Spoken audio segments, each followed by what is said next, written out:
equals first contact's price. The Lunar Defense Station's alarms blared at 300 Earth Standard Time.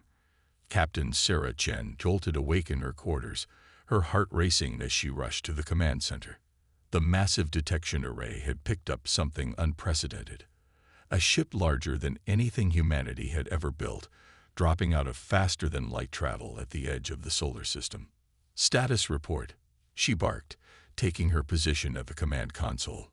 The holographic displays showed the massive vessel's trajectory. It was heading straight for Earth. "Unknown configuration, Captain," Lieutenant Rodriguez reported, his fingers dancing across the tactical display. "But it's damaged. Severely. We're picking up radiation signatures consistent with multiple reactor breaches." Sarah studied the readings.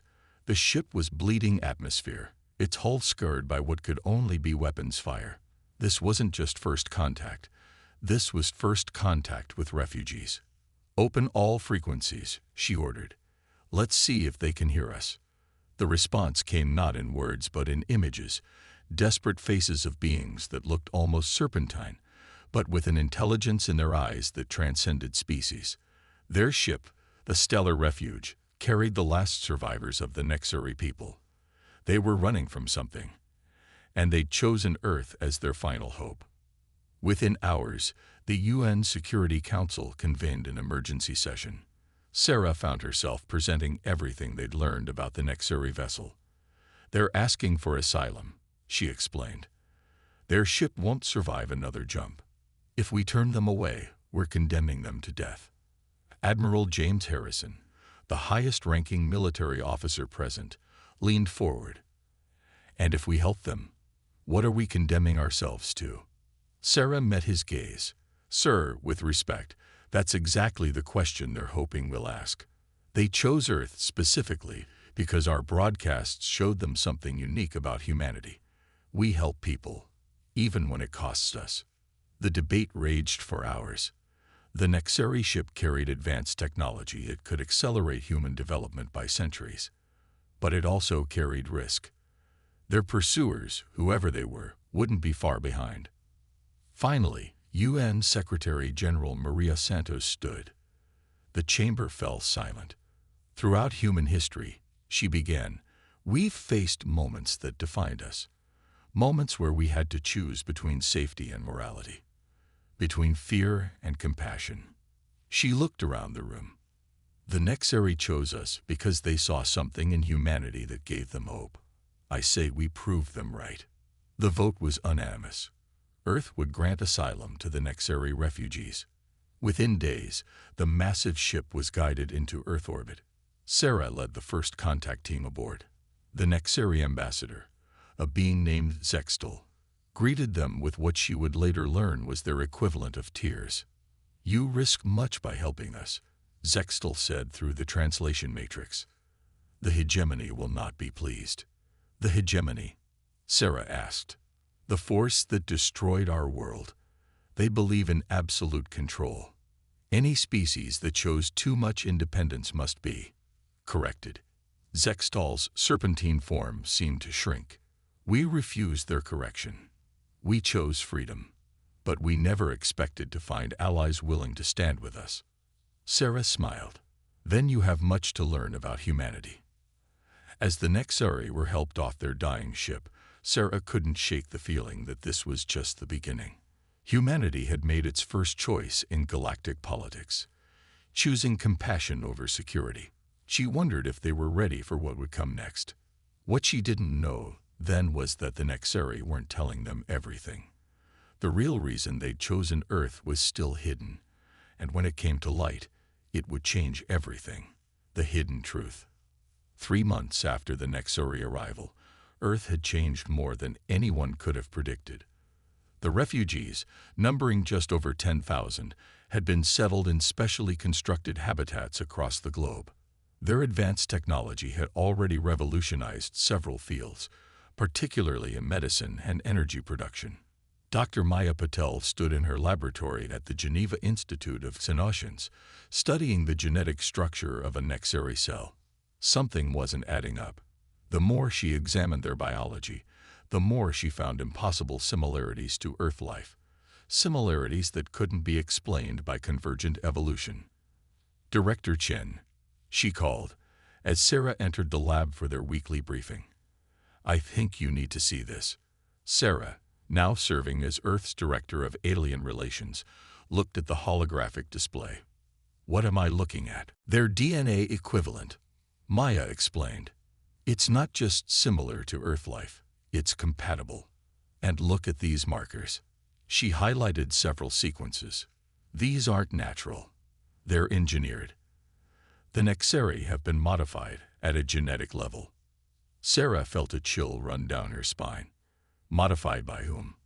"The hegemony." "No," Maya said quietly. "These modifications are ancient, thousands, maybe millions of years old. And here's the thing. We found similar markers in human DNA." The revelation hit Sarah like a physical blow. "Are you saying someone engineered both our species?" "Long ago. The Nexeri knew this. It's why they came here specifically. We're related." The news spread through Earth's leadership like wildfire. Emergency meetings were called. The Nexeri leadership was confronted. And finally, Zextol revealed the full truth. "We are all children of the predecessors," the Nexeri ambassador explained to the UN Security Council. "They seeded countless worlds with life, engineering species that could one day inherit their legacy. But the hegemony discovered this truth centuries ago and has been systematically hunting down and subjugating all predecessor-touched species." "Why?" Secretary General Santos demanded. "Because predecessor-engineered species have something the hegemony fears: the potential for rapid advancement, the ability to learn and adapt at unprecedented rates. They believe we must either be controlled or eliminated." Sarah watched the faces around the room as the truth sank in. Humanity wasn't just taking in refugees, they were protecting distant cousins. And the hegemony wasn't just coming to punish the Nexeri. They were coming to ensure humanity never realized its full potential. But there was more. The Nexeri revealed that Earth wasn't chosen randomly. Of all the predecessor-seeded worlds they'd found, humanity had shown the fastest rate of advancement. From stone tools to spaceflight in mere millennia, it was unprecedented. "Your adaptability, your creativity, your determination," Zextol explained. "These are the gifts the predecessors gave you, and they are stronger in humans than in any species we've encountered." The revelation changed everything. Earth's leaders now understood they weren't just facing a choice between helping refugees and protecting Earth. They were choosing whether to stand up and claim their heritage or submit to eternal subjugation. As the meeting concluded, Sarah found herself standing with Maya at the window, watching the sunset over Geneva. "Do you think we're ready for this?" Maya asked. Sarah thought about human history, about all the times humanity had faced overwhelming odds and refused to back down. "I think that's what the Nexeri are counting on. They didn't just come here for protection. They came here because they believe we can do what they couldn't: stand up to the hegemony and win." In orbit, the first of Earth's new hybrid ships was taking shape. Human ingenuity combined with Nexeri technology. They had 6 months before the hegemony arrived. 6 months to prepare for a fight that would determine not just Earth's fate, but the future of all predecessor-touched species. What no one knew was that humanity was about to demonstrate exactly why the hegemony was right to fear them. Humanity's choice. The hegemony's ultimatum arrived on a quiet Tuesday morning. Transmitted through the quantum communication device the Nexeri had helped Earth build. The message was simple: surrender the Nexeri refugees and submit to hegemony oversight, or face extinction. Admiral Harrison stood in the newly constructed Combined Defense Command Center beneath the Rocky Mountains, watching as tactical displays showed the hegemony fleet's approach. 50 ships, each larger than Earth's largest cities, moving with mechanical precision through the outer solar system. "They're making a show of it," Sarah Chen observed, now serving as Earth's chief of xenodiplomacy. "They want us to see them coming, to feel helpless." "That's their first mistake," Harrison replied, his weathered face set with determination. "Humanity has never done well with helplessness." The emergency session of the UN had been running for 72 hours straight. The choice before them seemed impossible. Sacrifice the Nexari and submit to eternal oversight, or face a war with an enemy whose technology was centuries ahead of Earth's. But as the debates raged, something unexpected happened. Humans from every nation, every walk of life, began to demonstrate, not in fear or anger, but in solidarity with the Nexari. Millions gathered in cities worldwide, holding signs in both human languages and Nexari script. "We are all children of the stars, and humanity stands together." Dr. Maya Patel presented her latest findings to the Security Council. "The predecessor modifications in our DNA aren't just about intelligence or adaptability," she explained. "They're about potential. Every time we face a new challenge, our species literally evolves to meet it. Not over generations, but in real time. Our bodies, our minds, they adapt faster than any species the predecessors created." Secretary General Santos listened intently. "And the hegemony knows this. They know what we could become," Maya confirmed. "That's why they're here. Not just to punish the Nexari, but to ensure we never reach our full potential." In the 3 months since the truth was revealed, humanity had already begun to demonstrate this potential. The hybrid ships they built weren't just combinations of human and Nexari technology. They were something entirely new. Human engineers and scientists, their minds accelerated by the awakening of their predecessor gifts, had taken quantum mechanics in directions that even the Nexari hadn't imagined. Sarah stood before the UN General Assembly to deliver humanity's response to the ultimatum. Every screen on Earth carried her words. "To the Hegemony Council, humanity has heard your demands. We've considered your threats, and we've made our choice." She paused, her voice firm. "Earth stands with the Nexari, not just as allies, but as family. You claim to fear what we might become. Today, you'll learn to fear what we already are." As she spoke, Operation Phoenix was already in motion. While the hegemony watched Earth's obvious military preparations, they missed what was happening in thousands of smaller ways. Every human with a quantum physics degree had been working on a theory that seemed impossible, until it wasn't. Every programmer had been contributing to an AI that thought in ways no AI had thought before. Every engineer had been building pieces of a puzzle the hegemony couldn't see. In orbit, the first wave of Earth's defenders took position. But these weren't traditional warships. These were humanity's answer to overwhelming force. Adaptation made manifest. Zextal watched from the Lunar Command Center, their serpentine form trembling with emotion. "You realize," they said to Sarah, "that even if your plan works, the hegemony will never stop coming. You're choosing endless war." Sarah smiled. "No, we're choosing to be who we were meant to be. The predecessors didn't engineer us to hide. They engineered us to inherit their legacy. It's time we showed the galaxy what that really means." As the hegemony fleet approached the orbit of Mars, they broadcast their final warning. They expected fear. They expected submission. Instead, they got their first glimpse of why humanity's potential had frightened them so much.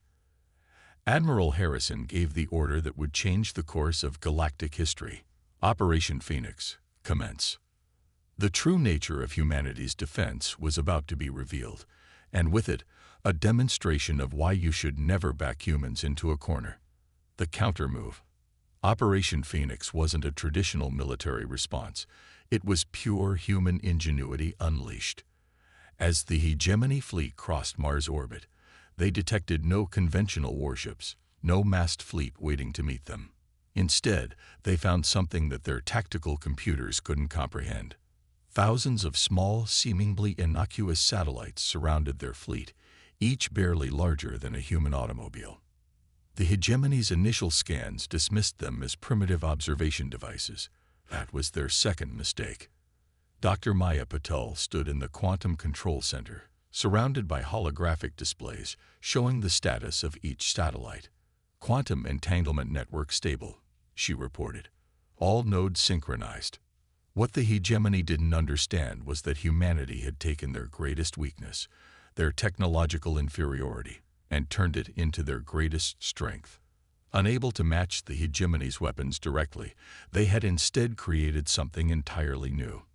Each satellite contained a quantum probability engine, a device that shouldn't have been possible according to conventional physics. But humans, their latent predecessor gifts now awakened, had discovered that reality itself was more flexible than anyone had imagined. The hegemony fleet launched their first attack, a devastating barrage of energy weapons that could have vaporized Earth's surface.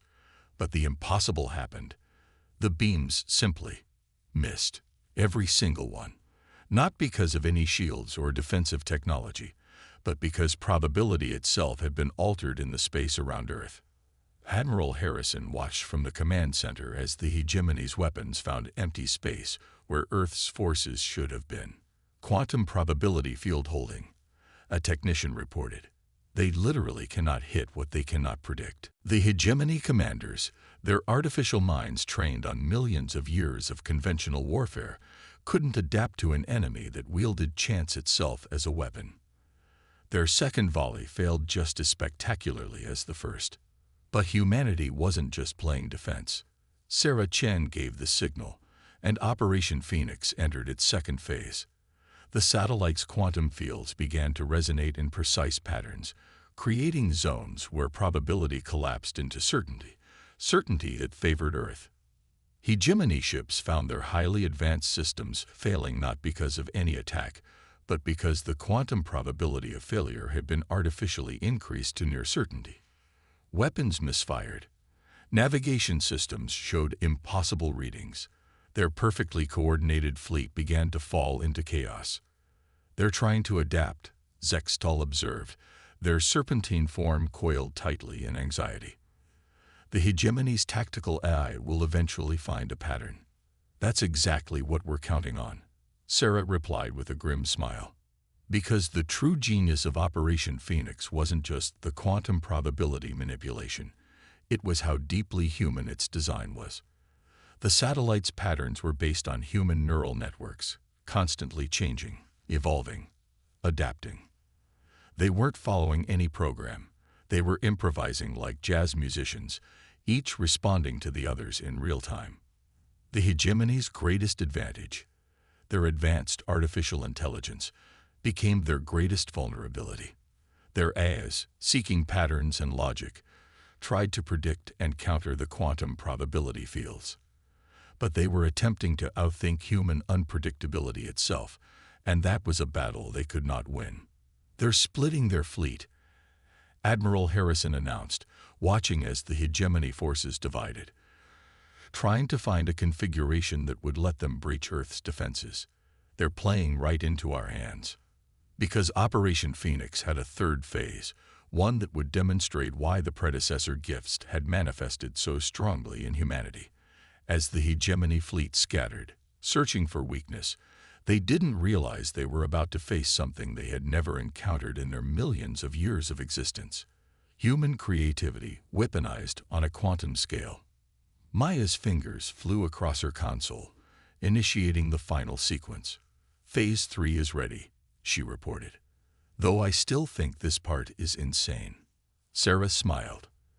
"That's exactly why it's going to work." The quantum probability field began to pulse in new patterns, and the true nature of humanity's defense revealed itself. The hegemony was about to learn why their ancestors had feared the predecessor's power, and why humanity's version of that power was more dangerous than anything they had imagined. Victory's edge. Phase 3 of Operation Phoenix wasn't just about changing probability. It was about rewriting possibility itself. As the quantum fields pulsed in their jazz-like improvisation, they began to create something that even the Nexeri had thought impossible. Quantum resonance zones where multiple realities overlapped. Every human mind connected to the network. "Report ready," Maya called out across the quantum communications link. Around the world, thousands of humans, scientists, artists, dreamers, acknowledged. Each had been chosen not for their military expertise, but for their creativity, their ability to imagine the impossible. The Hegemony fleet, still scattered and struggling with failing systems, detected new energy signatures unlike anything in their vast databases. In the space around their ships, reality itself began to shimmer. "They're charging weapons again," Admiral Harrison reported, watching the tactical display. "They think they've found a pattern." Sarah nodded. "Let them think that." "Maya, initiate the convergence." What happened next defied conventional physics. The quantum resonanceomes, powered by the combined creative energy of thousands of human minds, began to manifest alternative possibilities. But unlike normal quantum uncertainty, these possibilities were shaped by human imagination. The Hegemony ships found themselves facing not just one Earth defense, but countless variations, each operating under slightly different laws of physics. Their tactical AIs, trying to target the real Earth forces, instead found themselves lost in a maze of quantum possibilities, each equally real and equally dangerous. "Impossible," the Hegemony commander transmitted, their first direct communication since the battle began. "This defies all known laws of reality." "That's humanity's specialty," Sarah responded, her voice carried across the quantum network. "We don't accept the limitations of what's possible. We imagine something better, and then we make it real." The quantum resonance zones continued to expand, guided by the collective creativity of humanity. Where the Hegemony expected weapons, they found dreams given form. Their energy beams passed through regions where the speed of light had been locally redefined. Their shields failed against attacks that came from possibilities they had never imagined. In the command center, Zextal watched in awe as their former pursuers found themselves trapped in a web of human-imagined realities. "This is why," they whispered. "This is why the predecessors made your species different. You don't just adapt, you transform the very rules of existence." The Hegemony fleet, for the first time in their million-year history, began to retreat. But humanity wasn't finished. As the enemy ships turned to flee, the quantum resonance zones synchronized in a new pattern. "Final movement," Maya announced, her hands dancing across the quantum controls. The thousands of human minds connected to the network focused their collective imagination one last time. In the space around the Hegemony fleet, reality rippled. The quantum probability fields, guided by human creativity, created a new possibility, one where the Hegemony's weapons had never been designed for war, but for creation. Where their shields didn't deflect energy, but transformed it.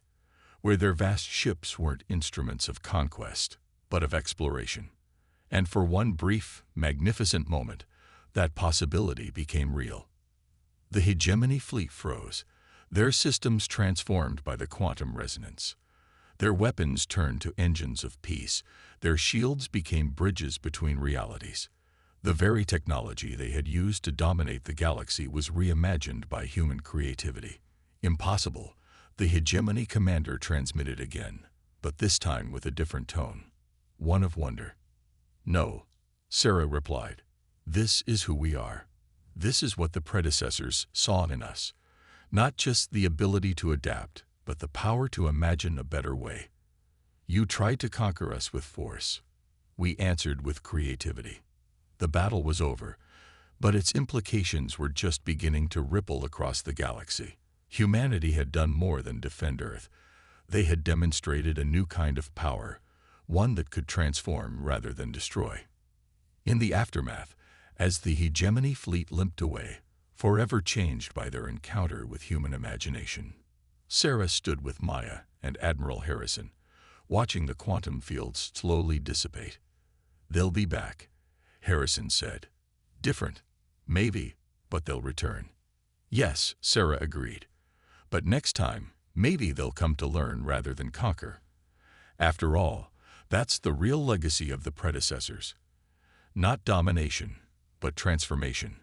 And humanity is just getting started." Above Earth, the quantum probability satellites continued their dance, now maintaining a protective field of endless possibility around the planet. Humanity had taken its first steps into a larger galaxy, armed not with superior weapons or technology, but with something far more powerful: the ability to imagine, create, and make the impossible possible. The age of human creativity had begun, and the galaxy would never be the same.